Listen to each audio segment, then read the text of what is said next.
É uma sumidade no assunto de paisagem e geografia, né? E vai trazer também a contribuição sobre o aspecto da temática aqui, né? Da vulnerabilidade, né? Dos riscos, para a nossa disciplina, né? E eu mostrei para eles algumas coisas também sobre percepção do risco, sobre a parte de mapeamento participativo também, né? E está associado também ao texto do Salvador, né? Do capítulo. Sim, eu coloquei o texto do Salvador não só por uma questão da parte metodológica, mas como a gente é amigo, a gente sempre conversa muito, né, quando a gente se encontra. E o mapeamento participativo, ele depende da percepção da comunidade, né? Então, isso daí, e o trabalho dele é muito bom mesmo, sabe? E ele é uma pessoa, assim, muito acessível também. Eu não conheço ele pessoalmente, mas pelo que eu pude ver desse trabalho, e até de outros que eu já vi anteriormente, que eu até tinha falado para você. Ele é da nossa tribo. É muita contribuição que ele pode dar, está dando e pode dar ainda futuramente. Bom, eu deixo a palavra para você, tá? Eu vou tirar o meu áudio e o meu vídeo só para ficar mais leve, para você ter o total domínio da situação, tá bom? Bom, minha linda. Vamos lá. Vou ficar aqui. Tá. Bom, boa tarde a todos. A gente está tão acostumado a ficar de máscara nessa pandemia que o dia que passa batom fica toda borrada. E eu sou um desastre ambiental nessa parte, tá? De nada, você está ótima. Bem, eu gostaria de agradecer o convite, né? Eu acho que é sempre uma oportunidade da gente estar trocando experiências, trocando conhecimentos, desde aquele que está começando, dando seus primeiros passos, né? Até aqueles que já estão mais adiantados no processo de doutorado, da pós-graduação. Eu não sou da área de geoprocessamento, mas eu sempre trabalhei para e passo com eles, né? Porque não dá para você trabalhar com risco e desastre ambiental se você não tiver uma equipe interdisciplinar. A minha área sempre foi percepção de paisagens e análise da paisagem e, consequentemente, dentro de análise da paisagem está o contexto de análise de risco e desastres ambientais. Quando me perguntam sobre a percepção do risco, né, eu sempre brinco assim, que não é um risco só. Quando você pensar em percepção de risco, obrigatoriamente você tem que pensar na percepção de riscos, porque um risco puxa outro. Nós temos, assim, praticamente modelagens mesmo, né, sobre isso, e também a questão que é o passo seguinte, né, do risco se tornar, virar um desastre efetivamente. Um desastre ambiental é uma coisa muito triste, triste sob vários aspectos. Mas uma coisa que eu sempre chamo a atenção é sobre a percepção dos riscos que estão envolvidos num desastre ambiental e a situação pós-desastre. Às vezes, a situação pós-desastre é muito, mas muito mais grave do que o desastre em si. Porque, vamos imaginar assim, aconteceu uma determinada situação. Que nem esse, vou dar um exemplo que aconteceu aí por esses dias. O terremoto da Turquia, em Izmir, né? Izmir, a cidade turística. Existe um calçadão, como o calçadão de Copacabana aí no Rio, onde as pessoas passeiam, os turistas ficam assim, né, fazendo o seu rolezinho e coisas do tipo. E é uma cidade histórica, né? É uma cidade que parece que à beira-mar você tirou uma foto de uma, vamos dizer, de uma cidade que os edifícios eram de uma determinada época, né? Então você Então, um conjunto de arquitetônico típico da Belle Époque, às margens do mar. E aquilo tem um terremoto, aqueles prédios não são adaptados a isso, não tem tecnologia, e, consequentemente, depois um certo tsunami. Eu fico pensando que o ano passado, em outubro, eu estava lá e agora vendo de novo, numa época quase que semelhante, né, a cidade praticamente parte destruída. Então, e o depois? Depois ninguém fala. A imprensa não noticia, as pessoas se esquecem muito rápido, porque é a manchete do jornal do dia, e depois? Depois não existe. E isso, como geógrafos, nós precisamos ter a consciência de que o risco que gerou, aliás, o risco que levou a um desastre, ele tem um após o desastre. E suas consequências são extremamente graves, dependendo de uma situação que é hoje o nosso tema, das vulnerabilidades ambientais existentes no lugar de ocorrência de determinado tipo de desastre. Pode ser um desastre natural? Pode. Pode ser um desastre de causas antropogênicas? Pode. Pode ser uma combinação de ambos? Sim, pode. E aí, um vai se entrelaçando, um vai se emaranhando no outro, né? Então, quando nós falamos em vulnerabilidades ambientais, nós estamos falando em dois tipos: vulnerabilidades naturais e vulnerabilidades sociais. Eu não gosto, sabe, eu acho assim um pleonasmo quando diz vulnerabilidades socioambientais, porque o social já é ambiental por si, né? E quando a gente estuda percepção ambiental, nós temos que ter a clareza absoluta, como geógrafos, que a percepção ambiental ela não vem da geografia, os geógrafos estudaram isso, mas ela nasce na psicologia social, né? Logo no pós-guerra de 45, já haviam alguns estudos que precediam, inclusive, mas marcadamente no pós-guerra de 45, nos anos 60, principalmente, ela avança e se desdobra na psicologia ambiental. Na década, posteriormente, na década de 70, a UGI começa seus primeiros estudos dentro da área de percepção ambiental de riscos. Por isso que por isso e até hoje, quando você fala, eu trabalho com percepção ambiental, você não se encaixa dentro da geografia humana, dentro, vamos dizer assim, das gavetinhas geográficas, mas você está ligado à geografia física, porque os primeiros estudos desenvolvidos foram relacionados aos desastres ambientais. Então, conforme a necessidade, puxou-se essas linhas de estudos geográficos de riscos e desastres ambientais. Na década de 70, a produção foi grande. Não é o estudo de percepção de risco ambiental não é uma coisa recente, como vocês podem perceber. Existem documentos da UGI dentro daquele projeto MAB da Unesco, né, Homem e Biosfera, que datam do início dos anos 70. E são os estudos clássicos. É o passo a passo, na realidade, ele é bem ainda atual, salvo as determinadas adaptações que nós temos que fazer em função da área que estamos estudando, analisando, avaliando. E isso é muito importante. Por quê? A diferença que as áreas apresentam estão ligadas à multifuncionalidade de suas paisagens. Vamos pegar, por exemplo, o caso do Rio de Janeiro.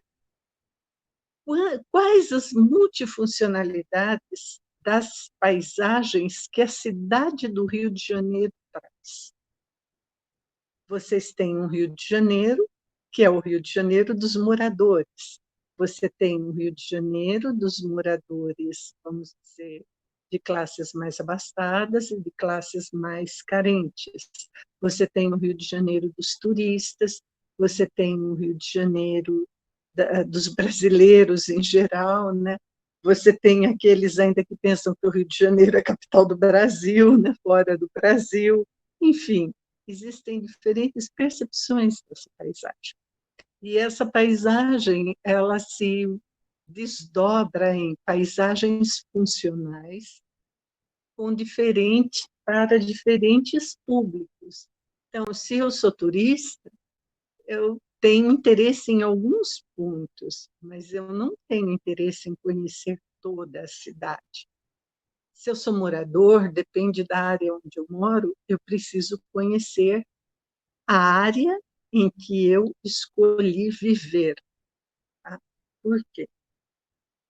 Com a expansão urbana, muitas áreas que são notadamente de risco ambiental natural, por exemplo, encosta de morro, vertentes com mais 45 graus, há algumas áreas, vamos dizer, de matas, né, nativas, mas que precisam de controle, de manejo florestal, elas acabam se constituindo diante de um processo de urbanização crescente, acelerado e sem regras, como área de risco. Então, não adianta eu chegar e falar para quem mora no morro, olha, sai daí, faz a sua mala e sai daí, porque isso daí pode desabar tudo. Ele não tem para onde ir. Então, aí começa o entrelaçar das vulnerabilidades. Por quê? Eu tenho uma natural, que é a encosta do morro, mas eu tenho uma imensidão de variáveis socioeconômicas, socioculturais e socioecológicas ligadas a todo este lugar, a todo este local. E eu estou falando em local e lugar porque são dois aspectos envolvidos. O local é aquele onde eu mapeio, eu tenho todo o meu instrumental de geoprocessamento para pontuar, né? Tenho as minhas coordenadas geográficas. Eu sei que uma coisa agora eu vou puxar as orelhas de alguns alunos, tá? Se a carapucinha servir, a gente brinca, né? Por exemplo, quando você está mapeando risco ambiental, você não pode dar só uma coordenada, porque uma coordenada só implica num ponto no espaço. Você tem que dar todo o quadrante, né? Então, na realidade, você vai ter que fazer a moldura, que implica em mais pontos para você informar. Não pode informar um ponto só. Essa realidade de local é válida para nós que estamos trabalhando, analisando, avaliando a parte da modelagem ambiental, né? Ou avaliando a parte, vamos dizer assim, em campo, em loco, dos efeitos do desastre. Tá? Isso é muito importante a gente saber. Mas existe também o fato de eu chamar o lugar.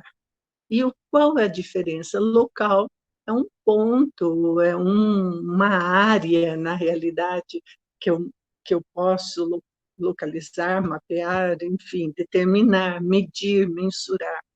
Agora, lugar, eu posso mensurar? Posso. Posso mensurar quantitativamente? Posso, lógico, mas ele tem um componente extremamente forte, que é o afetivo. E aí nós entramos no mapeamento da cartografia social, que é a questão do mapeamento dos afetos, né, dos lugares de afeto. A geografia não costuma trabalhar muito com isso. Quem trabalha mais com isso é o pessoal da arquitetura. Tá?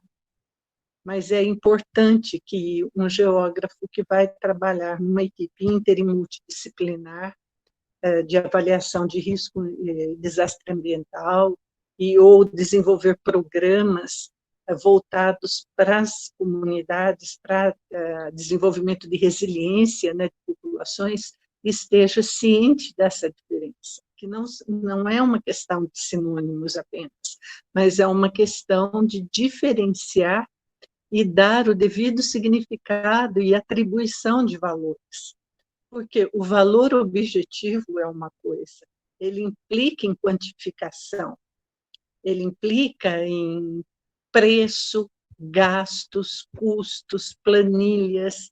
Agora, quando eu falo em lugar e a avaliação, vamos dizer assim, daquela paisagem, eu estou no sentido afetivo, né, do lugar como espaço de afetos, eu estou pensando em valores subjetivos.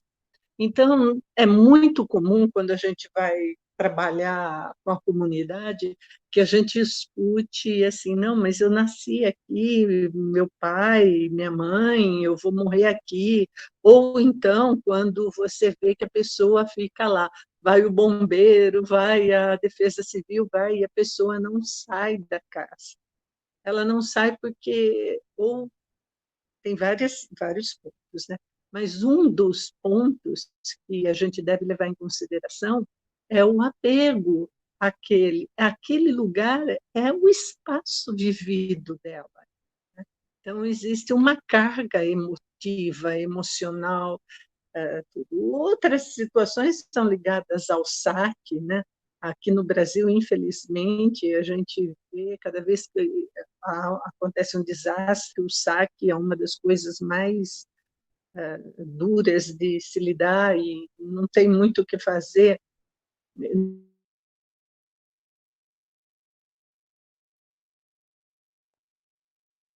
Para Alô? Solange? trabalhar com isso. Oi.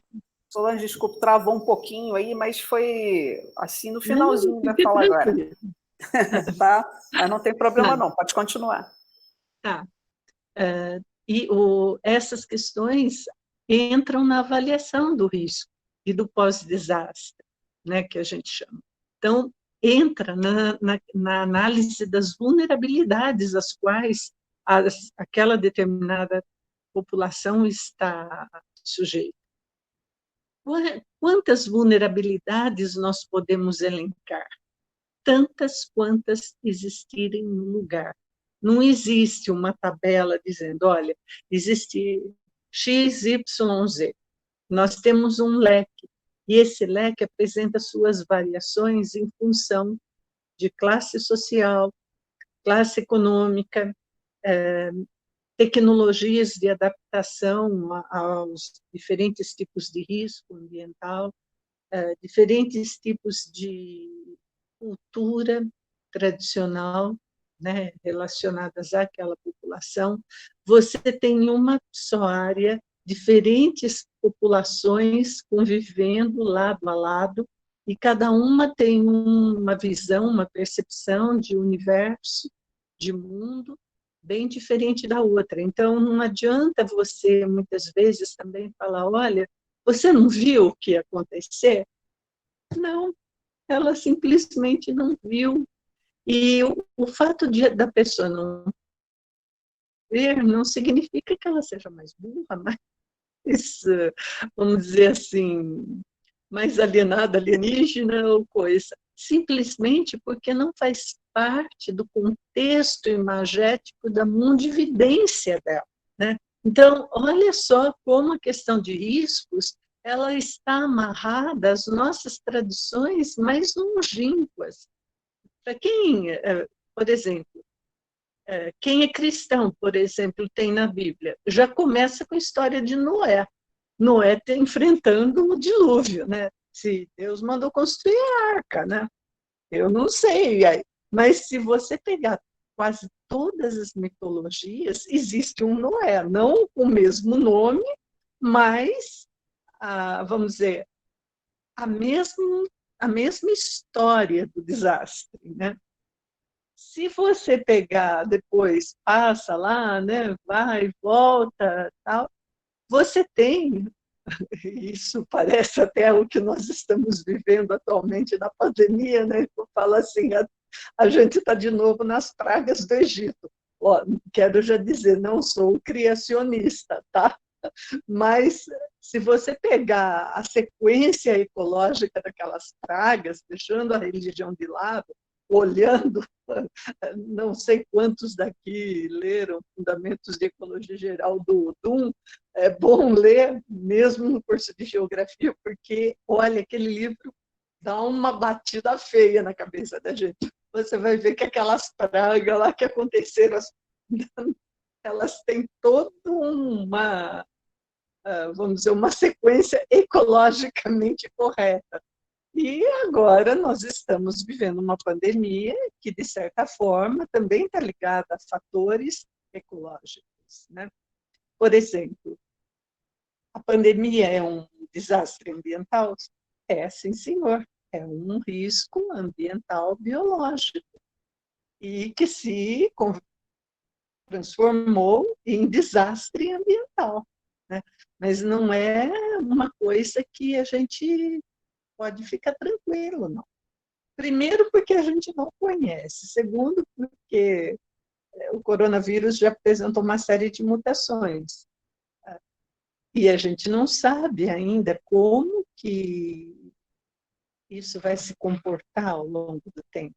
E principalmente porque os sistemas de adaptação que o brasileiro tem desenvolvido não se coadunam com o andamento da pandemia. Ou seja, quando a gente fala em desastre ambiental, a gente tem a fase de adaptação, alguns têm a fase de negação, né? Ou seja, a pandemia não existe. Não vou citar casos específicos de pessoas que falaram isso ou aquilo, aí vocês já sabem, já estão acostumados aí com os noticiários e as diferentes falas, né? A pandemia é, de fato, ela não foi inventada, ela não foi, vamos dizer, criada para um jogo político. Houve pandemia, assim, houve outras pandemias ao longo da história e muitas vezes algumas populações sobreviviam incólumes. Isso é mais interessante para a gente ver e pensar.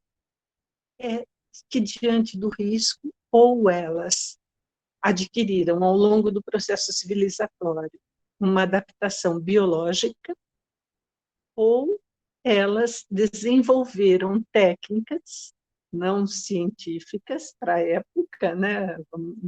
Seria querer demais, mas elas acabaram desenvolvendo práticas empíricas que, vamos chamar assim, aliviavam o risco, diminuíam a margem de risco de serem contaminados. Tem um filme muito interessante que fala sobre a epidemia de cólera na Europa. Vale a pena vocês assistirem depois. Chama A Dama das Sombras e o Cavaleiro dos Telhados. Acho que é isso, se eu não estou trocando. Eu sou boa de trocar título, tá? Mas qualquer coisa, só vocês escreverem, entra no Facebook, pergunta direitinho. Eu vou depois colocar lá no meu Face e daí a Vivian repassa para vocês.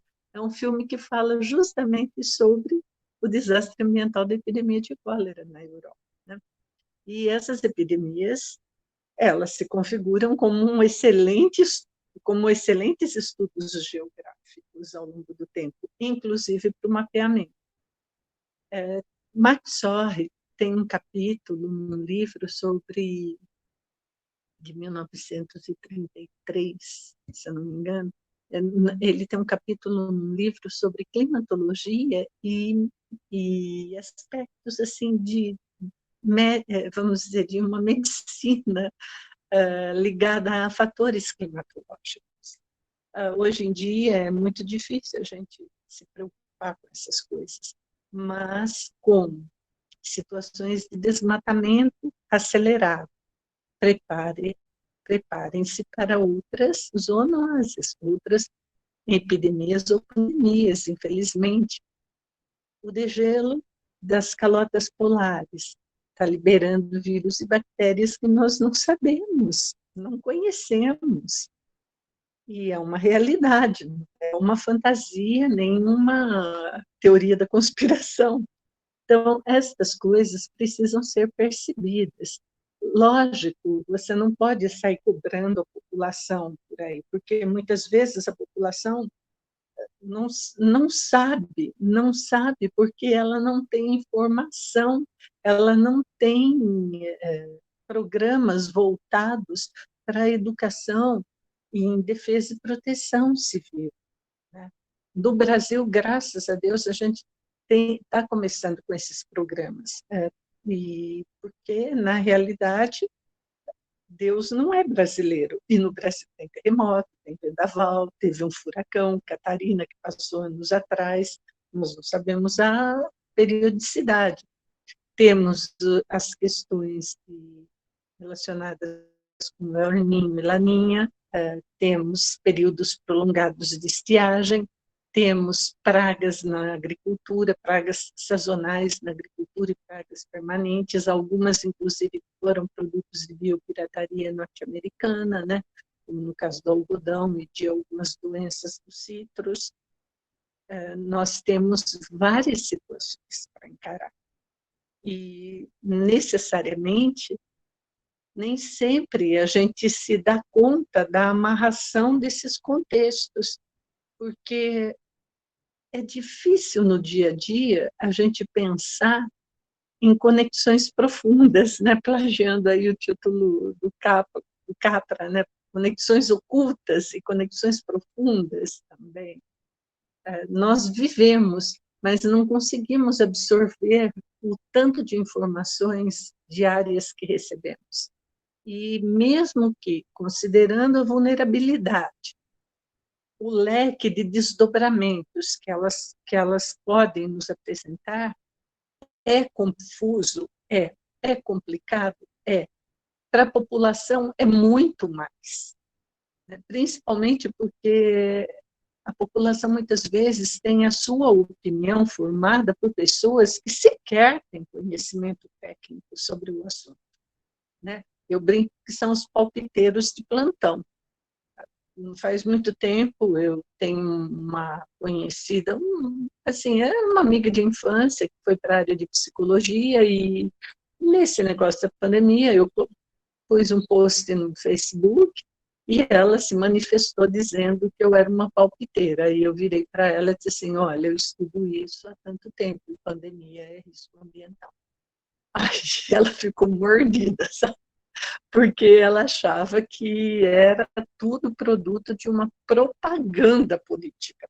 Ora, pandemias acontecem desde que o mundo é mundo. Mortes por epidemias acontecem em todos os lugares do planeta. Elas pegam pessoas ricas, pegam pessoas pobres. Elas não separam. A única coisa que, vamos dizer, que a gente pode considerar é que alguns são mais privilegiados no acesso a tratamentos. Aqui em São Paulo, por exemplo, o nosso governador estava nessa discussão aí com a vacina da China, e correm-se boatos que ele quer obrigar a população a se vacinar. Eu falo assim, como que ele pode obrigar a vacinar? Pode. Não digo que não possa, ele pode fazer boicotes, né? Então, se você quiser viajar, você apresenta a carteira, tal. Mas é uma vacina que está em teste ainda. E se eu vou tomar uma vacina obrigada, que está em teste, eu estou sendo uma cobaia sem direito a assinar termo de consentimento. Outro filme que focaliza muito bem isso é O Jardineiro Fiel. São filmes que muitos de vocês não deviam nem ter nascido ainda, mas são filmes muito interessantes do contexto, vamos dizer aí sim, político internacional, tá? Nós sabemos que a indústria farmacêutica é um dos maiores riscos que existe na face da Terra. O negócio dela é ganhar dinheiro, não é curar a gente, não é salvar vidas, né? Às vezes salva, mas é difícil, né? ela cria uma dependência. Mas vamos lá, vamos avançar. Na questão das vulnerabilidades, a percepção é o fator muito importante, porque é ele que vai dar a noção para a pessoa de como ela está experienciando aquele desastre ambiental, ou está percebendo determinado risco ambiental, seja esse risco, como eu disse no início, natural, ou seja este risco como causa antropogênica. Um dos últimos desastres que teve no Japão, um desastre natural, que daí deu lá na usina de Fukushima, foi muito interessante, porque eu assisti depois um documentário sobre os tsunamis que ocorreram historicamente no Japão.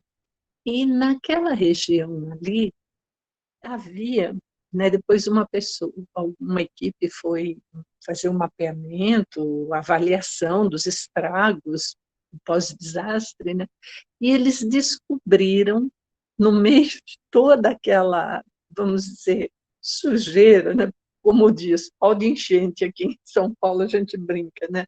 Cada curva vai entulhando, né? Cada curva do rio vai entulhando. Eles descobriram alguns marcos de pedra, e quando eles foram decifrar as inscrições que estavam nos marcos, eram marcos relacionados até aonde a água chegou em determinados períodos históricos.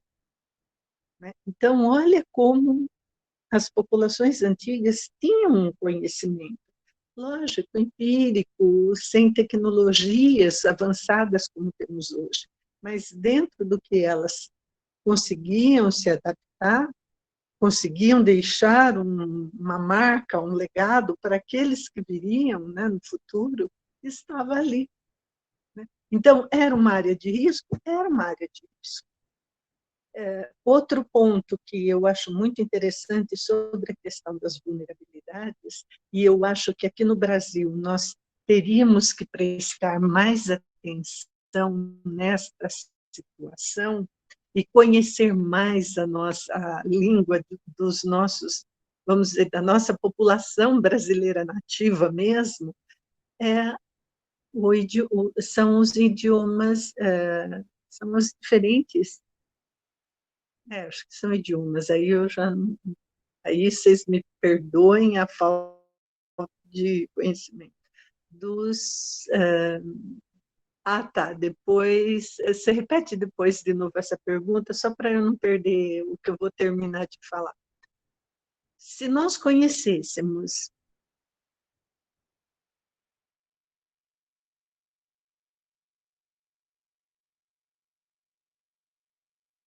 a terminologia, por quê?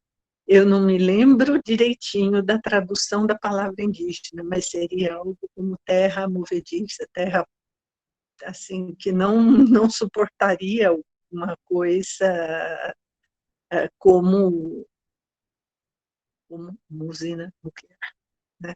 Então o solo não seria tão resistente para esse tipo de situação. São essas situações que a gente tem incrivelmente. Na Amazônia, por exemplo, quando eu trabalhei lá, a convite do professor Jadson Porto, né, no Amapá, existiam áreas de uma beleza lindíssima. Eu fui não no período das cheias, lógico. Né? Era um projeto, Percepções do Amapá, que a gente acabou ganhando o prêmio do Santander, né, de desenvolvimento de comunidades. E eram áreas lindas, né, com aqueles buritis amazônicos maravilhosos, né? Muito visada, uma paisagem extremamente valorada do ponto de vista subjetivo em relação à estética da paisagem e do ponto de vista objetivo em relação a dólares, porque os estrangeiros ficavam assim doidos para comprar aquelas áreas, né? Para passear, para turismo, enfim, para alguns até para ir morar lá. Só que no tempo das águas aquilo lá inunda tudo, né? E enche d'água. Então, essas situações a gente tem na língua indígena, né, indicando. Só que, por nosso desconhecimento, nós acabamos, né, perdendo isso. Mesmo caso de São Paulo, a cidade de São Paulo, se a gente fosse seguir o nome dos rios, a gente ficaria bem mais atento aos problemas que enfrentamos hoje, de desastres ambientais, de causas antropogênicas, porque, na realidade, construímos dentro do leito de inundação do Tietê e de outros rios, sem respeitar a dinâmica dos rios, né? Então, são coisas que, assim, quando um geógrafo olha e para e analisa, se pergunta como, né? Mas isso, na época, foi uma jogada política do desenvolvimento urbano, né, para adquirir vantagens. Tem um documentário muito interessante no YouTube chamado Entre Rios, que é sobre a urbanização de São Paulo. É um documentário excelente, vale a pena assistir para vocês terem ideia da questão do recurso hídrico na cidade de São Paulo. Mas não é Eu, só na cidade de São Paulo, na maior parte das cidades paulistas, porque o rio Tietê ele corta o estado inteiro, né?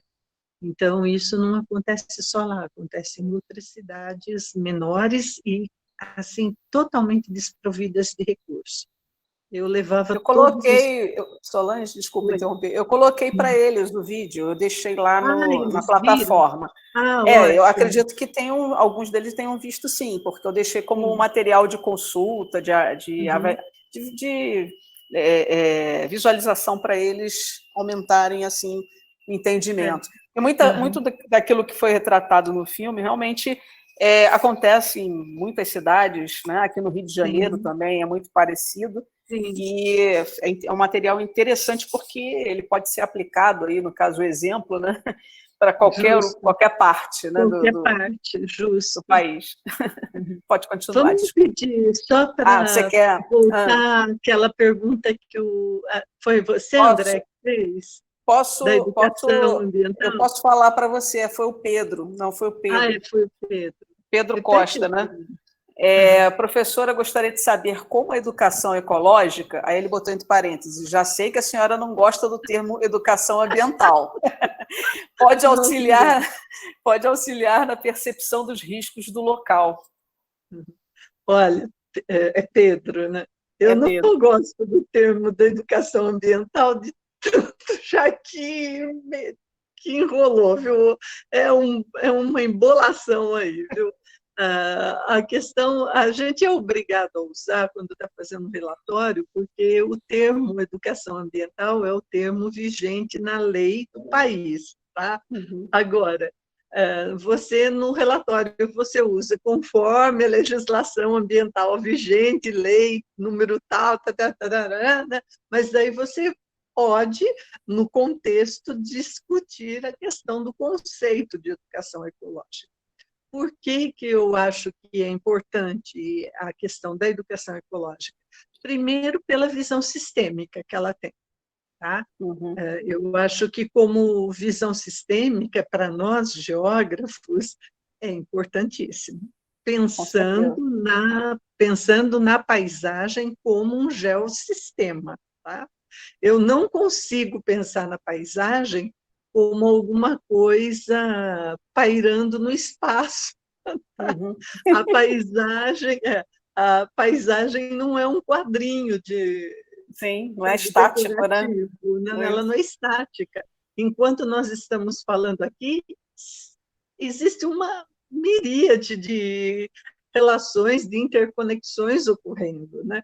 Então, não dá para pensar na paisagem senão como um sistema super ativo, super dinâmico Dinâmico. e interações constantes e mutações constantes também, né? Sim, claro. A educação ecológica, eu acho que ela traz justamente essa visão. Eu acho que foi um termo muito feliz assim, na época, né, trabalhado por David Orr e depois pelo Capra, pelo próprio Capra, né? Então, eu acredito mais em educação ecológica, primeiro, porque quando eu penso em ecológico, eu não estou pensando só na dimensão ambiental concreta, eu estou pensando em todas as dimensões que a ecologia comporta, né? A biosfera, a psicosfera, a geosfera, enfim, a atmosfera.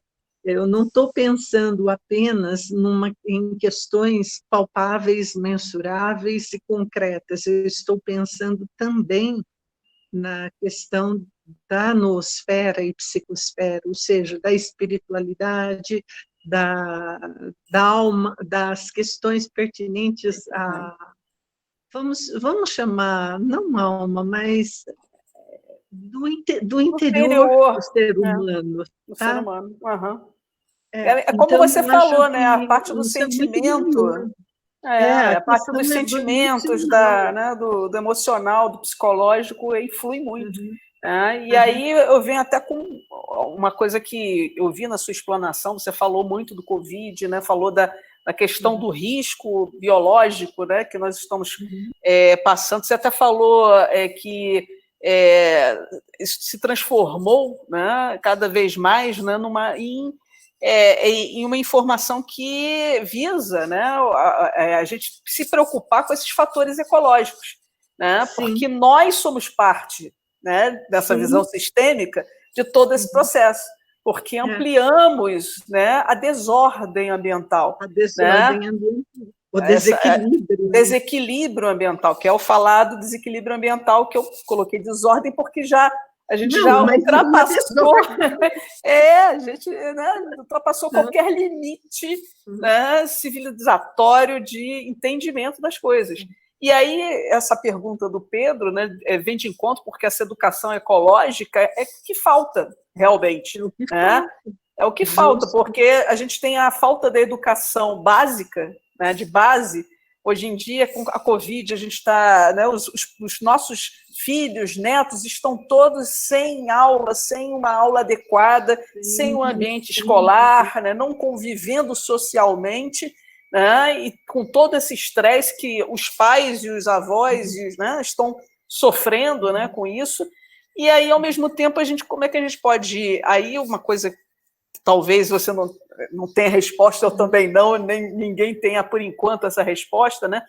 Eu acho que vale a pena a gente talvez lançar essa semente aí para os jovens, né? Pesquisarem, fazerem suas pesquisas, né? Um pouco disso, né? Tentar ver esse efeito, né? Como você falou, do sentimento, da psicológico, né? Das pessoas, do risco que a Covid trouxe, né, para toda a sociedade, inclusive não só na convivência, nas questões sim. ecológicas, né, mas também até no modo, né, da gente encarar o futuro, né, Pois de é. encarar uma visão futura do que vai acontecer, se a gente não tiver a vacina logo, se a situação econômica piorar cada vez mais como vem piorado, né, se as decisões que deveriam ser tomadas, né, anteriormente não estão sendo tomadas e quando elas não ssão tomadas, isso dá resultado na frente. Então, Compreendo, né, então toda essa eu compreendo. pesquisa, nessa falta dessa estrutura e dessa desorganização que está vigente, né, inclusive contribui para cada vez mais a população ficar ignorante. Né? Sim, Ignorante na maneira não somente pejorativa, né, de ignorar não é burra, né, mas é ignorar de tudo e também não conhecer.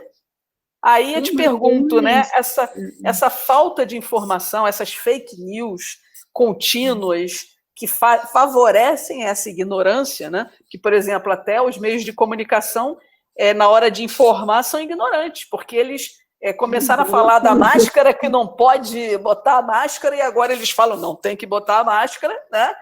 E aí embolam a cabeça, né? E, ao mesmo tempo, favorecem a essa crise, né, que todo mundo desconsidera a ciência, acha que a ciência, né, E como você falou, né, que a gente sabe, não põe os nomes, né, nas pessoas, né, nos indivíduos, mas a gente sabe que o negacionismo científico está aí em voga. E aí eu te pergunto, como é que a gente vai fazer uma certa... Eu não boto até o termo que ele colocou lá, Salvador, né, quer dizer, os autores, né, porque não foi só ele, sobre alfabetização cartográfica, né? Mas o que a gente vai fazer com o mapeamento ser participativo, efetivamente, se a gente tem uma estrutura do risco sendo mais intenso, mais favorável a esse caos nas áreas urbanas, e principalmente numa área urbana do Rio de Janeiro, onde... que o risco é dia a dia, diário. E é de todos os tipos. E é de Sim. todos os tipos, não só o da saúde, mas o da violência, o da... Entendeu? Violência, o desmoronamento, o deslizamento, a questão das marés, das desigualdades sociais, desigualdades. O que eu vejo, e eu ando muito preocupada com isso, eu tenho lido algumas coisas, procurado ler, assim, nos dias que dá um tempinho, né? É sobre o conceito de normose, porque todo mundo fala em novo normal. O que é o novo normal? Está dentro disso que você está falando. Como será o novo normal? Né? Nós estamos em que pé de situação? Diante de toda essa desordem. Você usou um termo muito bom. Porque a desordem, se a gente pensar num sistema, ela implica a própria quebra das hierarquias desse sistema. E Exatamente. causa desequilíbrio mesmo, né? E se vamos dizer, um sistema complexo, adaptativo, aí é pior ainda, porque a gente tem completamente, assim, nós não sabemos mais em que terreno estamos pisando. Nós não conseguimos avaliar o que será no futuro. Por quê? Politicamente falando, em termos de políticas públicas, nós estamos vendo cada dia menos política de saneamento, de saúde, de moradia, de educação. O país vem passando por um processo de empobrecimento, não só monetário, mas um empobrecimento de tudo. A gente tem observado, assim, ao longo do tempo, uma perda constante. Se nós analisarmos, vamos dizer, eu não vou me reportar 50 anos atrás, não.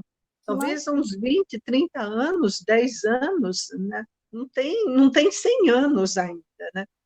E essa questão da normose, Veir, que estuda, ele se preocupa, né? Por exemplo, para nós hoje, nós estamos tão dentro dessa condição de normóticos que a gente não se espanta mais de ver o tanto de população morta pelo Covid. Exatamente. Ninguém está preocupado mais. E também não nos preocupamos... então, o Idaí, né? O Idaí. É o Idaí, né? Ou nem no Idaí, né? Nem Idaí, né? E daí tem uma outra... O que eu vou fazer? Que me preocupa. Por exemplo, eu já tenho deixado de assistir noticiário porque eu estou muito pé da vida. Mas as poucas vezes que eu assisto, então vem aquela cara sorridente ou de um político ou de qualquer um que... Verdade. Mas temos tantos mil curados. Curado, uma pinóia. Nós temos um monte de gente sequelada. Com sequelas irreversíveis. Isso. E pior, sem condição de tratar as sequelas. Porque são sequelas pulmonares, são sequelas cardíacas, são sequelas de AVCs decorrentes. Essa população é o pós-desastre. Pós-desastre, exatamente. É o pós-desastre. Que não é medido, não é analisado. E como você falou, faz parte de uma estatística, de um quantitativo, né, que não é o verdadeiro. não é o verdadeiro, entendeu? Então, infelizmente, é isso mesmo. O André está com uma pergunta. O André está... Isso que eu ia falar. Porque senão pode acabar o tempo e ele não fala, coitadinho. André, se você quiser o áudio, pode botar o áudio aí. Se quiser também, né? Bota aí que está precisando perguntar, que pode falar. Então, eu trabalho justamente com o tema de inundações, né? E aí vou começar a trabalhar agora um pouco com percepção. Justamente a professora Vivian me orientou a isso, deu essa ideia. E aí eu estava andando por aqui, para onde eu moro, né? Eu fiz a modelagem e estava olhando as áreas de inundação. E aí vocês começaram a falar exatamente sobre esse individualismo, né? E aí eu estava notando como tem lixo próximo dos rios, dos córregos, assim. Sim. E as pessoas simplesmente jogam assim, e mesmo passando a coleta de lixo, porque por aqui passa a coleta de lixo regularmente, assim, e elas jogam e não estão nem aí realmente. E aí essa área inunda, infelizmente os rios não conseguem comportar a vazão, e aí é muito desse nem aí, nem aí, eu jogo aqui mesmo, quem tem que resolver isso é a prefeitura. Esse individualismo é muito grande, né? E como é que a gente pode ver isso na percepção? Eu queria ter uma noção. Olha, essa percepção de que não é problema meu, né? Não é problema meu a inundação. André, essa questão que você pontuou é uma questão muito antiga, desde o tempo, vamos dizer, do Brasil colonial. Nós temos uma tradição de paternalismo governamental. Tudo é o governo que tem que resolver. Nós não temos uma tradição cultural de que nós também somos parte e nós também somos responsáveis. Então, muitas vezes é assim, eu estou tomando água, uma garrafinha PET dessa de pequenininha, em qualquer lugar, máscara do Covid. Máscara do Covid. Aonde eu ando aqui na rua, tem máscara descartada, na rua, tá? Na sarjeta, no jardim, no canteiro, pendurada em árvores, às vezes tem rua que tem... Parece que é fruta, né? De Natal, bandeirinha de...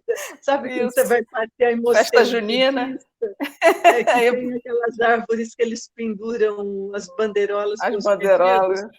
É terrível. Assim. A gente brinca, mas é terrível. Né?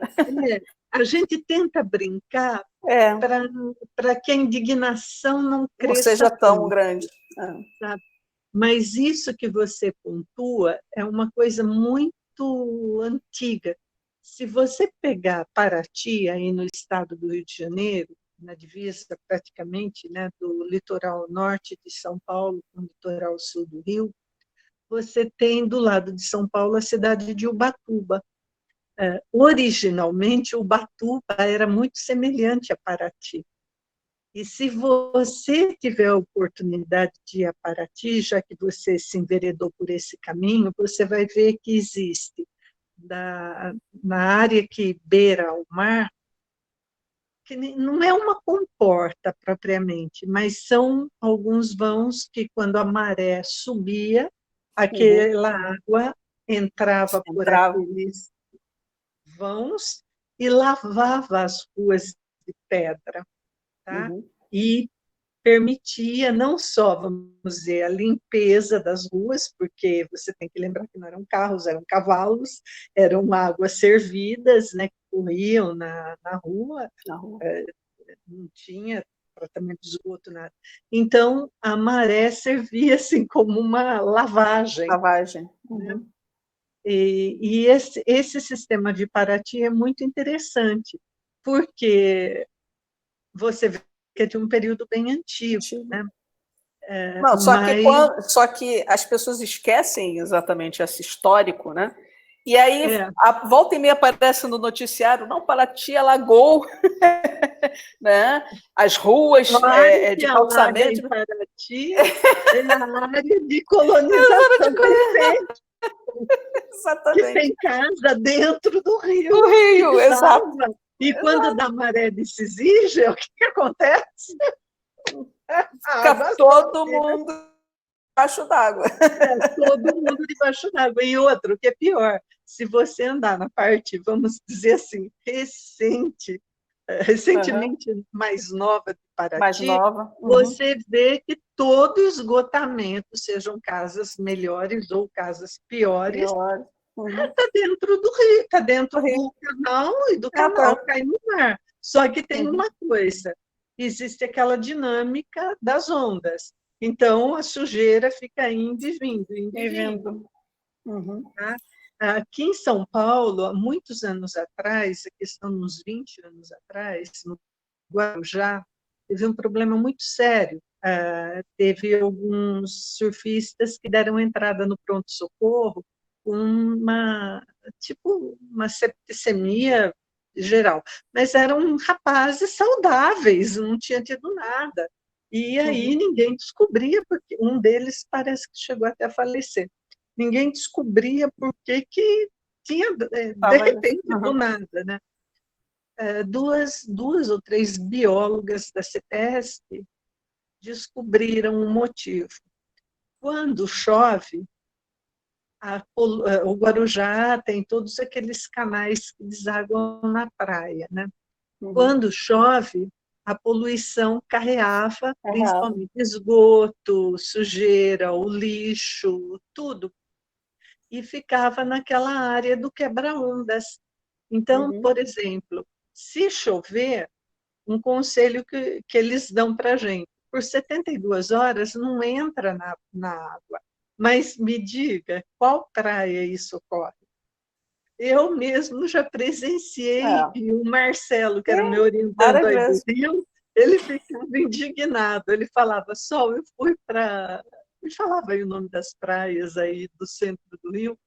Eu falava, Marcelo, isso acontece no Guarujá. Tem uma baita boca de esgoto, assim, e que não tem emissário. E aí o que acontece? As mães põem os bebezinhos. Os bebês ali nas pocinhas. Ai, meu Deus.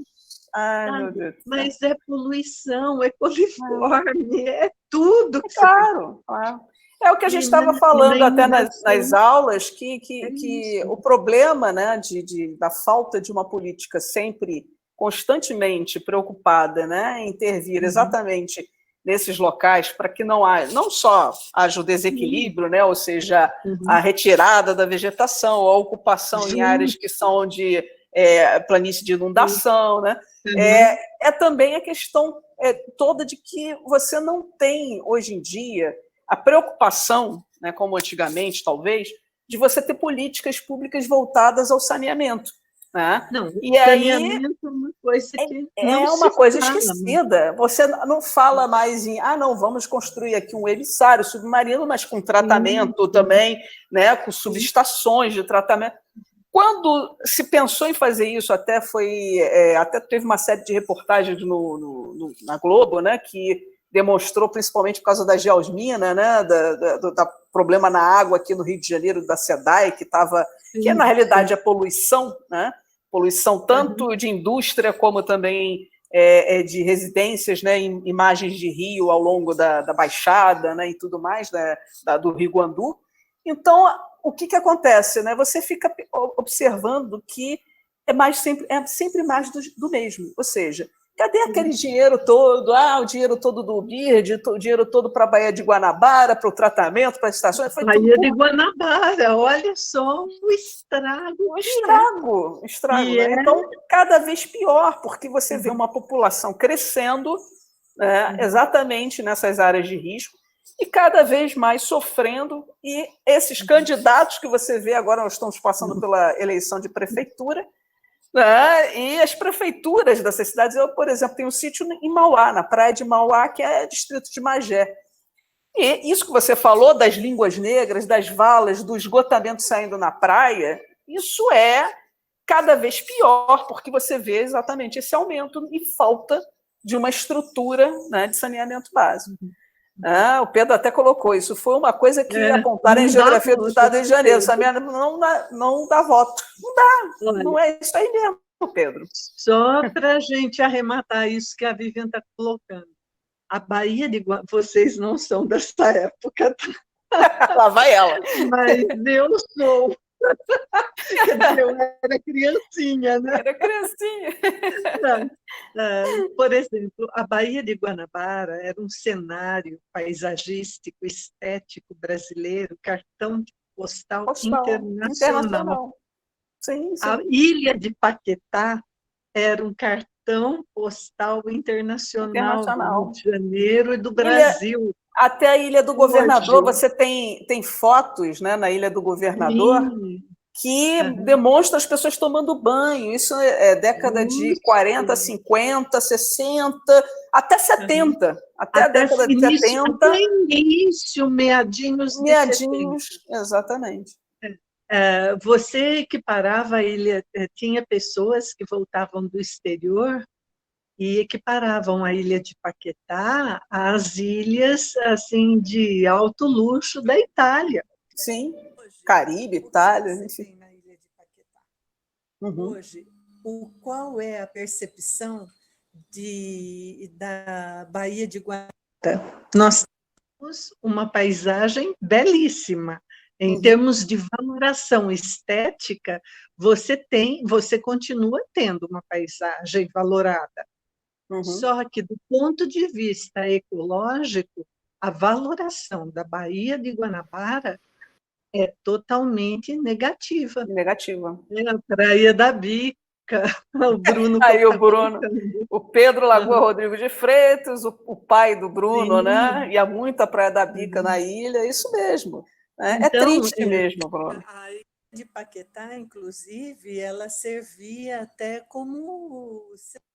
ela também tinha, além de toda a questão do cenário paisagístico, ela era conhecida internacionalmente porque ela fazia parte do cenário literário do romance A A Moreninha. Moreninha. Uhum. Então, era uma coisa que todo o Brasil conhecia. Conhecia. Essa parte, quando a gente fala em vulnerabilidade, desastre, risco, existe o risco que todo mundo sabe que existe, que é perceptível. Quando Sim. nós temos a paisagem como geossistema, nós temos duas divisões. O sistema e o fenossistema. Fenossistema é aquilo que eu consigo enxergar na paisagem. O cripto é aquilo que está escondido, mas não, escondido assim, né? Não é visível ao meu olhar. Né? Uhum. E mas você tem essas coisas interagindo o tempo todo. Agora, quando eu penso nessas paisagens que nós temos e nos desastres ambientais que nós sequer percebemos, porque eles também estão nessa condição, é outro problema para quem está na área de geografia ou áreas afins pensar. Porque muitas vezes, é por isso que às vezes eu falo que eu não gosto de educação ambiental. O pessoal pensa muito assim só em questões de política, Sim. sabe? Mas eu não sei se a cabeça de geógrafa pensando, o que é. Mas, por exemplo, eles não conseguem enxergar que existem desastres que sequer são perceptíveis ao olhar, né? É lógico, nós não temos só o olhar, nós temos a audição, tem toda uma questão sensorial. Mas o mais efetivo é a percepção visual da paisagem, né? Aquilo que está diante dos meus olhos. Dos olhos. Uma coisa é o pessoal está animado, o meu está dormindo. Eu tenho 3, Pedro, tenho 3. É uma dificuldade controlar aqui os 3 às vezes. Mas, enfim, até para a gente tentar fechar, porque eles às vezes têm também aula, né, depois da nossa, né? Eu não sei se mais alguém tem alguma pergunta, mas está aberto aqui para fazer uma última pergunta. E aí, fazendo uma constatação com o Matheus, que o Matheus falou da Praia de Sepetiba, na Zona Oeste, né? Nós temos um problema também no Rio de Janeiro, que toda a estrutura da cidade, historicamente falando, né, ela foi pensada, moldada para a Zona Sul, né, da cidade. Né? A Zona Sul é como você falou, o cartão postal sempre foi, né, tem aquela visão internacional das praias, Copacabana, né? Então, a partir do momento, inclusive na década de 70, né, que foi aumentando até essa visibilidade de Copacabana, né, música, e, enfim, né, 60, 70. Copacabana é um marco marco no Rio. Exato, né? o marco do Rio. Não só no Rio, como no Brasil. Sim, sim. E aí a política de planejamento urbano da cidade do Rio de Janeiro era uma coisa assim eurocentrista, ao mesmo tempo que também norte-americanizada, né? Vendíamos o nosso Zé Carioca, né? Nosso papagaio carioquíssimo brasileiro, né? Como estereótipo, né? do carioca legítimo, né? Carnavalesco. Que foi isso daí, Vivian, eu tenho uma crítica muito séria, porque, vamos dizer, até a década de 50, até o final, dos anos 40 e 50, nós tínhamos um padrão europeu de modelo, né? Dos anos de meados de 60 para 70, principalmente, se implanta o projeto do modelo norte-americano. E o Zé Carioca ele é bonitinho. É o ícone disso, exatamente. Mas é um ícone negativo da cidade. Negativo, exatamente. É o bom malandro, né? Bom malandro, exatamente. Aquele que leva vantagem, que está lá, que quer saber de samba, de carnaval. Exatamente. E aí, aqui em São Paulo temos o Jeca Tatu. O Jeca Tatu, exatamente. Então, esses estereótipos, né, geraram também as desigualdades que também foram se acentuando, né? As áreas favelizadas foram aumentando, né, dentro não só da zona sul, da zona norte, mas aí o avanço, que era a fronteira, seria a zona oeste. E a Zona Oeste era vista como um grande pântano. Você falou até dos nomes indígenas, Jacarepaguá. Jacarepaguá era a água do jacaré, onde fica lá exatamente o nosso o convívio ecológico ali que existia no Rio de Janeiro. Então você tinha toda uma ótica de que aquilo lá era um pântano, né, que ninguém queria ocupar. Que ninguém queria morar ali. Né? Exatamente. E aí veio o Lúcio Costa, veio o projeto, né, de planificar e ordenar de uma maneira circular, concêntrica, e radial, onde as ruas iriam saindo de um centro, que no final foi totalmente esquecida, e o ordenamento da cidade também esquecido. Porque cada vez mais a população foi crescendo em função exatamente dessa notícia de que Rio de Janeiro era uma cidade de oportunidades, de emprego. Mesmo caso de São Paulo. Na realidade, eram os dois grandes polos urbanos do país, né, de atração de produtividade. Exatamente. E aí você tem esse problema sério, né, que era exatamente como é que você vai ocupar a Zona Oeste, né? Então vamos ocupar com praia também. Lá também existe praia. Então vamos fazer o cenário arquitetônico da engenharia moderna. Exatamente, recriar as paisagens. E aí volta um pouquinho também para a visão europeia, mas já com uma roupagem norte-americana. Bom, ali você tem que andar de carro, porque são grandes vias de acesso.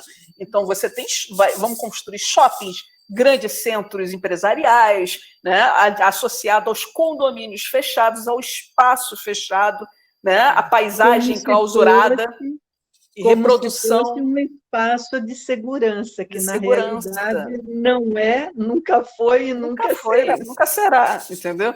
E aí você tem esse problema sério, né? Como é que você vai investir, né, em obras de saneamento naquela área, que é uma área problemática de charco, de solo hidromórfico, né, que você tem inclusive a Vila Pan-Americana, na época dos Jogos Pan-Americanos aqui, afundou, né, porque exatamente não podia ficar ali.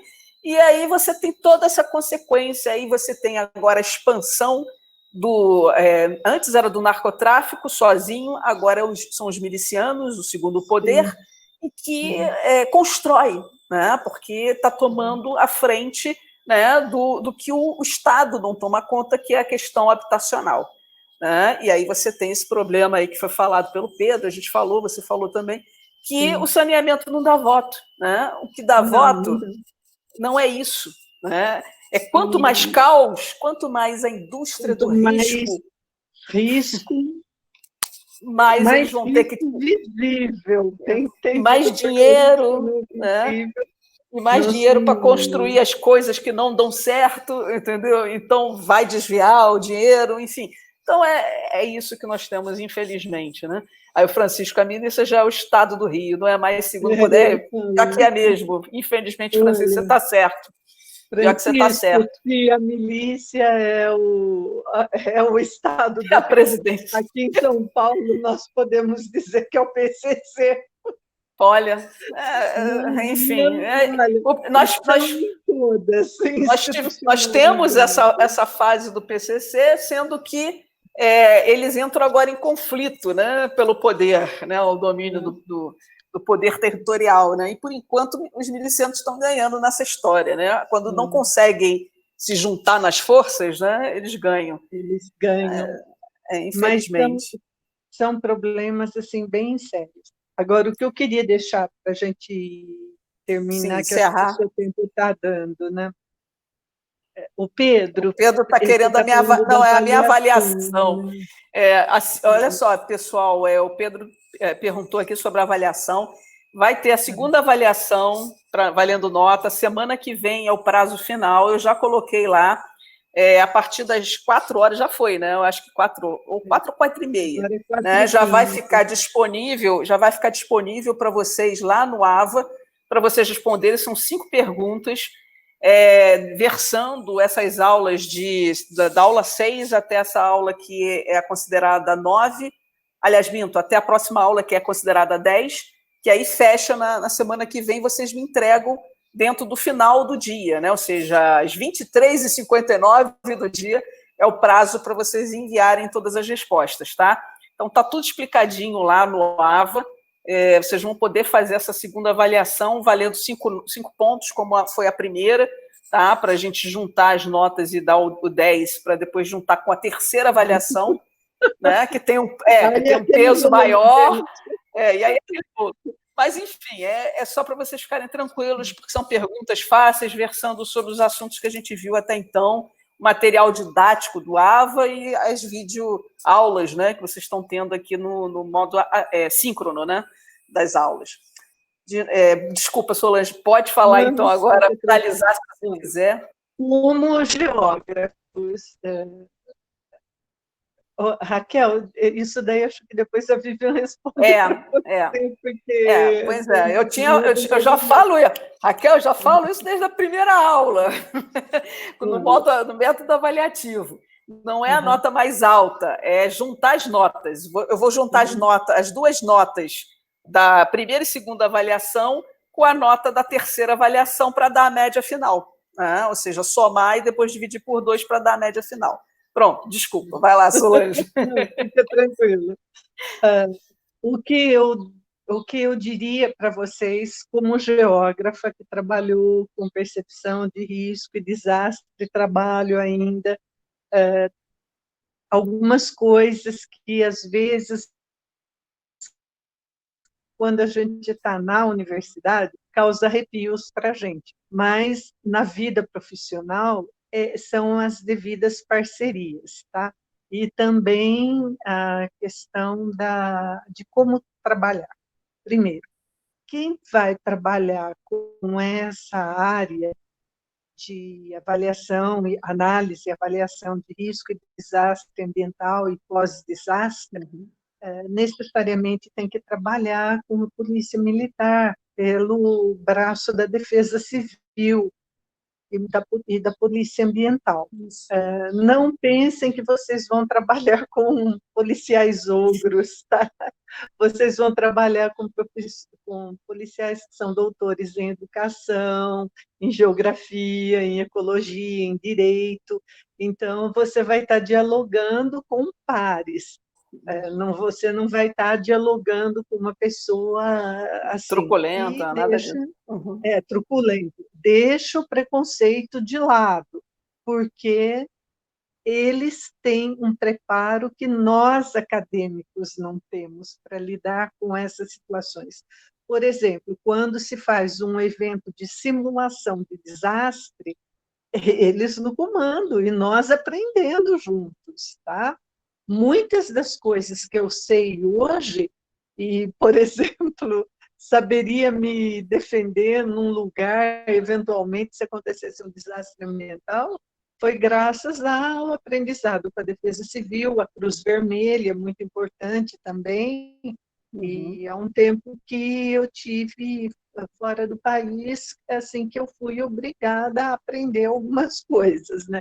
Eu fui bolsista em Israel e lá você tem que aprender a amarrar algumas emergências, tipo, a sirena tocou, quantos segundos você tem para sair correndo? Correndo.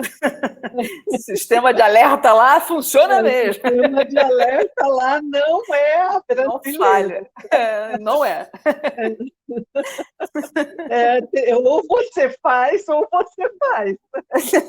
Então, e não tem, e às vezes aqui no Brasil a gente tem na academia muitos preconceitos que nós precisamos também trabalhar em nós. Tá? Com certeza, com certeza. Segundo, a questão da compreensão, que nem todo risco, nem todo desastre é perceptível ao olhar. Tá? Muitos ocorrem e sequer percebemos. Então, por exemplo, um exemplo que eu daria para vocês... Opa! Oi? Espera aí. Vocês estão me vendo? Não, só aparecendo o Snoopy. Espera aí, deixa eu voltar, então, porque... E agora aqui... Não, tudo bem. Se você quiser só a voz, não tem problema. Não, já estou voltando. Espera aí. Só falando aqui, Raquel, tudo bem, eu entendi, tá? Não precisa pedir desculpa, não. Tudo bem, que pode ter sido também o mesmo desentendimento dos demais, porque realmente no início, lá na primeira aula, e lá no conteúdo do plano de estudo da disciplina, foi assim, mas não tem problema não, tá, Raquel?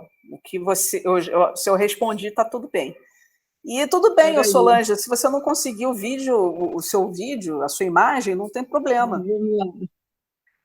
Você está em uma chamada, dispensar. Agora eu não... Para não voltar, consegue voltar? Link copiado. Eu acho que... Alguém pode ter chamado ela lá na câmera, pode ter feito uma chamada nela. Pode ter sido. WhatsApp, alguma coisa assim. Não sei. Oi? Alô? Acho que ela caiu. Caiu, deve ter caído. Bom, pessoal, aproveitando aqui, enquanto ela volta... Opa, ela aí de novo. Caiu, né, de repente. Tá sem áudio. Pronto, agora está. Isso, pronto, agora eu foi. acho assim que, para quem vai trabalhar nessa linha, precisa estar sempre muito atento àquilo que é visível e àquilo que não é visível ao olhar. E terceiro, para encerrar, não se consegue estudar risco e desastre ambiental em áreas urbanas se você não conhecer a paisagem física na qual a área construída foi edificada. Então, assim, não adianta ficar só na roda, assim, discorrendo sobre geografia humana. Eu não gosto de janelinha. Geografia é geografia, tá? Só que, ultimamente, tem alguns geógrafos que vão para alguns caminhos e quando chega na hora de você falar, mas é uma vertente, eles ficam olhando para a cara da gente. Exato, não tem que haver dicotomia, não existe dicotomia. Geógrafo é geógrafo em qualquer situação, em qualquer momento, e tem que ter esse conhecimento mesmo amplo, como você destacou. Eu só te agradeço, Solange, você foi, assim, fundamental. Né? Eu parabenizo realmente pela sua explanação, você é muito didática, você tem uma forma de falar muito fácil, né, de entendimento. Eu acredito que os alunos aqui da disciplina tiveram realmente uma aula é fundamental para essa disciplina, né, de hoje, essa sua habilidade, né, de montar cenários, né, mostrar, falar sobre os exemplos, né, que você é rica, né, em exemplos, porque seu trajeto, a sua trajetória, né, pela geografia é muito amplo e muito bonito, né? Eu lembro você falando, né, da orientação, né, da saudosa Vívia de Oliveira, né, que realmente era uma sumidade, né, principalmente não só na questão da paisagem, mas da percepção. Eu tive o prazer de conhecê-la num evento de percepção ambiental, foi em Pelotas, não foi ai, meu Deus, foi lá no sul. Foi Londrina, não foi? Londrina, isso, Londrina. Não sei se você estava também, porque na época eu acho que eu não conhecia você ainda. Conhecia, mas foi um evento que eu estava fora do país. A Yoshia que fez. Isso, foi isso mesmo. A Yoshia e o Lineu que é falecido. Faleceu também. E aí eu fiquei assim, inebriada né, pela fala dela, pela eloquência. Aí nós chamamos no cantinho, porque compramos o livro dela, né, inclusive sobre mapas mentais, né, Aí eu peguei o livro, eu e a Nádia sentamos ali do ladinho dela, pedimos um autógrafo, aí foi tiete mesmo, né, momento de tiete. E ela, assim, com aquela candura, com aquela delicadeza, né, com aquela, sabe, aquele sorriso imenso, e conversando, e falando, né? Realmente foi, assim, eu senti muito, né, mas ela já estava bem idosa, infelizmente. Ela faleceu este ano, quase centenária. Centenária, praticamente. E, assim, um legado, né? Tudo que ela fez e deixou para todas as gerações, e eu peço para vocês todos lerem, né? Tem muita coisa na internet sobre ela, mas também obras dela. Lívia de Oliveira, né? Geógrafa, que vai deixar realmente saudade, e foi orientadora, né, da Solange nos dois momentos, né? Solange no mestrado e no doutorado. E assim você conta aquela história até né, chegou lá na sala dela perguntando: eu vou sair da sua disciplina, mas aí ela foi graduação, era nem só a disciplina, era pós-graduação, foi uma loucura, né? Mas assim, excelente, muito obrigada, entendeu? Vamos sempre nos falar, tá? Eu fiquei muito preocupada com você semana passada, mas graças a Deus você está aí bem. Passou. E agora só vai vir mais alegrias, isso sim, né? Porque você é uma pessoa muito alegre, muito positiva, entendeu? E eu acho que passou um pouco desse teu conhecimento. Vivian, a única coisa que faltou foi campo, porque eu estava disciplina e levava os meus alunos fazer campo. Aí um dia um da engenharia ambiental disse assim: professora, a senhora não tem lugar mais bonito para levar a gente? Eu levei no período passado, eu levei de geoprocessamento. Eu levei de São Paulo, que é só tragédia. Eu levei no período passado de geoprocessamento, esperava levar de novo agora, né? Talvez até juntando, né, com essa disciplina de riscos, né? Enfim, porque a área também é de risco, é Mangaratiba, Angra, que tem vários, Costa Verde, né? Angra não precisa nem. Pois é, eu já orientei vários alunos ali, né? E continuo orientando. Então, quer dizer, eu só quero agradecer imensamente. Boa tarde para você, querida. Vamos nos rever, mesmo que aqui, né, virtualmente, a gente se fala, né? Depois vamos fazer um bate-papo, eu, você e Nádia, tá? Para descontrair, tá bom? E se algum dos meninos precisar de alguma coisa, aí você pode passar meu e-mail, meu zap para eles. Com certeza. No Facebook vai aparecer como Sol Carmel, e depois vem Solange Terezinha de Lima Guimarães. A Vivian tem, eu e a Nádia também. Então, eu quero. A atenção, a oportunidade. O André está doido para... Espero que eu tenha ajudado um pouquinho, né? Com certeza, você ajudou, minha querida. Você sempre ajuda. Você realmente é linda, maravilhosa. Em tudo que você faz, e eu só quero dar graças a Deus por ser sua amiga. Ah, eu também. Você. Tá? O André tá doido para conversar com você, meu Deus do céu, porque ele com mestrado, né? Ele tá assim doido, eu falando, olha, você tem que conversar. Olha, a hora que você quiser, filho, você pode conversar. Não, beijão, minha querida. Beijão, minha linda. Dá um abraço na Nádia. Mando sim, ela está mandando também um beijão para você. Tudo de bom, meus queridos alunos. Fiquem bem. Não esqueçam, tá lá se a pandemia não acabou. É isso aí. E não esqueçam de entrar no AVA e fazer o trabalho lá que tem que entregar na semana que vem, na terça-feira. Essa parte eles não querem escutar.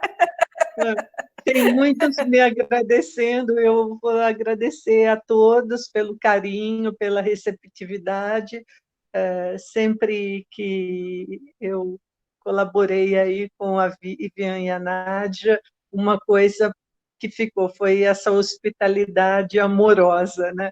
E que permanece nessa forma, ainda que longe, perto, mas estamos aqui. Mas quem sabe um dia você não vem aqui, depois, quando tudo se acabar dessa pandemia, você não vem aqui, entendeu? No Rio, nos visitar, e vice-versa. Eu também passar aí, você um dia com você. Estou devendo a visita ao Marcelo. Tá vendo aí? Filho. Ele me cobra todo ano. Olha que o André, se você facilitar muito, o André vai se convidar também, porque ele já é um paulista, né? Aí pronto, ele diz, não, já está aí na porta de casa. Você já está aí, André. Não é tão próximo assim também. Aqui, como a gente está pertinho da fronteira de Minas, a 40 minutos, 1 hora, é assim, a conversa acaba na cozinha, tá? É isso aí. Olha, muito obrigada, minha amiga. Tá, um beijão. Fique com Deus. Tá, que daqui a pouco eu passo para a segunda etapa. Tá, então boa segunda etapa. André, quando você precisar, mande seu e-mail para mim, que eu passo pelo Dropbox material para você. Tá? Eu já faço isso hoje. Pode passar hoje, que amanhã cedo eu estou despejando. Com certeza. Mas pode deixar. Beijão, fica com Deus. Beijo. Professora. Tchau, meus queridos. Oi, é comigo? Tchau. É comigo? Isso, Lívia. Oi, Gabriel? Isso. Oi? Sim, que você falou da atividade aqui do AVA agora. Eu abri para poder ver como é que era e tudo mais. Aí eu cliquei na parte que era para ver as perguntas. Aí, sem querer, eu voltei. E aí, contou como uma tentativa. Ah, tá. Ué, mas eu não coloquei tentativas? Será que eu coloquei tentativas? Eu vou tirar, então, a tentativa, a norma de tentativa, e aí você tenta de novo daqui a pouco.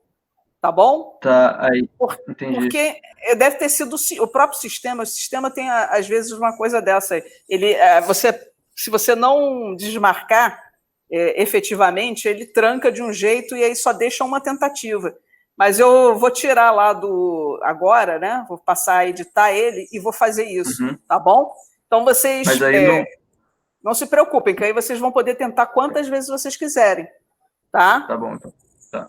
Até o dia, dia final. Sim. Tudo bem. Tchau, obrigado.